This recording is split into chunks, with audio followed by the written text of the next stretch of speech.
You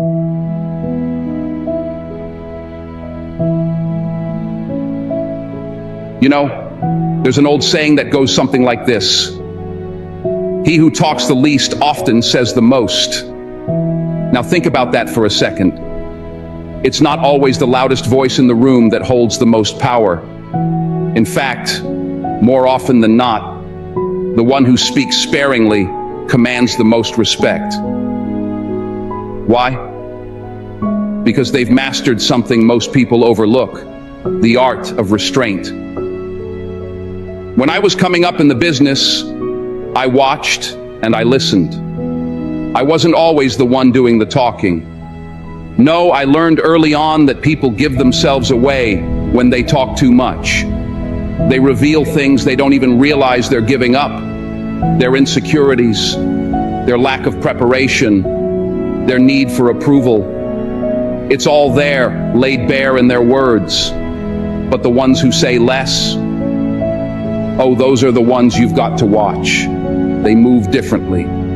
They control the room without needing to fill the silence with words. You ever notice in a meeting, in a negotiation, or even just a regular conversation, there's always that one person who keeps talking and talking, as if their words will somehow make them look smarter or more important. But all they're doing is weakening their position. They're exposing themselves. When you talk too much, people start to smell that weakness on you.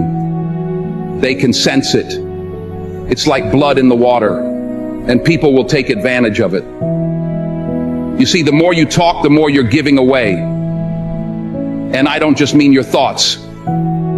You're giving away your emotions. You're giving away your control. And control, my friends, is everything. You want to know the secret to real power? Real power comes from restraint, from knowing when to speak and when to hold your tongue, from understanding that silence can be far more effective than words. Silence is a weapon. Silence makes people uncomfortable. It makes them curious. It makes them wonder what you're thinking. And in that curiosity, in that uncertainty, you hold the power. I've been in rooms with some of the most powerful people in the world. Leaders, CEOs, heads of nations. You know what they all have in common? They don't feel the need to talk just to be heard. They don't fill the room with words to prove they know something. No, they let the silence do the talking. And when they do speak, every word carries weight. Every word has meaning. That's how you create influence. It's like this. When you speak less, people lean in. They listen more carefully. They're waiting to hear what you have to say because they know you don't waste your words. You become a mystery. And in that mystery, you create presence. That's real power. Let me tell you something else. Talking too much can also make you look foolish. You ever notice how people start rambling when they're nervous? Or how they talk just to fill the silence because they're uncomfortable with it? They think silence is awkward. But silence isn't awkward. It's strategic. It's deliberate. And if you can get comfortable with it, if you can learn to control it, then you can control the room. There's a scripture that says, even a fool, when he keeps silent, is considered wise. Now, I'm not calling anybody a fool, but there's wisdom in that. Sometimes the best thing you can do is say nothing at all. Let the other person talk. Let them reveal themselves. Let them overplay their hand. You don't need to prove anything by running your mouth. You prove yourself by knowing when to be quiet.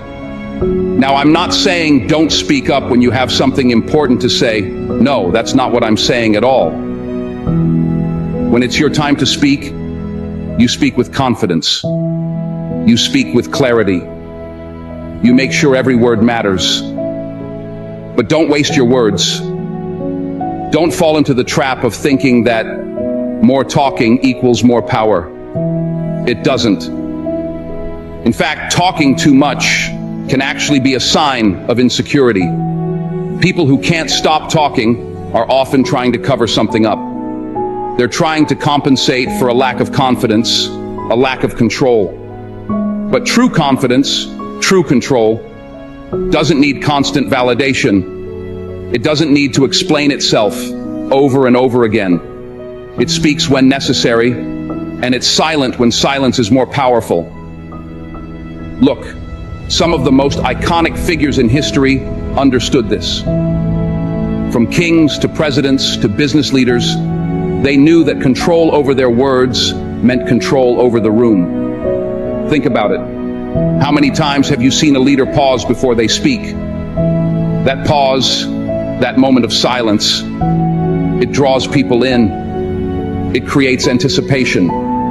It builds tension. And in that tension, power is born. When you're the one who controls the conversation, not by talking, but by choosing when to talk, you become the one in control. You command respect.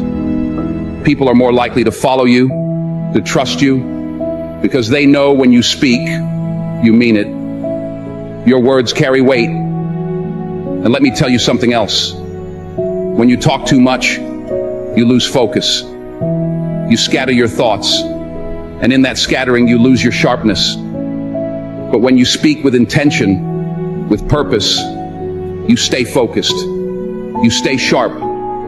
You make sure that every word hits its mark. So, don't be the one who talks just to talk. Be the one who listens, who observes, and who understands that silence can speak louder than any words. In every situation, there's an opportunity to learn more by listening than by constantly offering your opinion. People will always reveal more through their actions, their expressions, and their subtle cues than they do through their words. When you choose to observe, you gain insight that others might miss because they're too busy talking.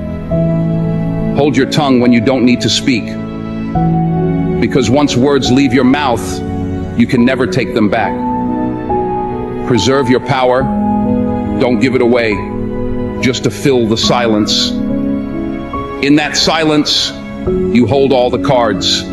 People lean in, they pay attention, and you create an air of authority. Your presence becomes stronger, not weaker, because you aren't giving everything away. Silence isn't emptiness. It's a sign of mastery and control. The next time you're in a meeting, in a conversation, or any situation where you feel the urge to talk too much, pause. Take a breath and assess the moment. Ask yourself if speaking will add value, or if you're speaking out of a need to be heard. Think about the long-term impact of your words. Will they elevate the conversation or simply clutter it? Sometimes the most powerful move is restraint. In that pause, you allow yourself the time to think clearly, to choose your words wisely, and to show that you are in full control. By controlling your words, you are not only guiding the conversation, but also shaping your path forward.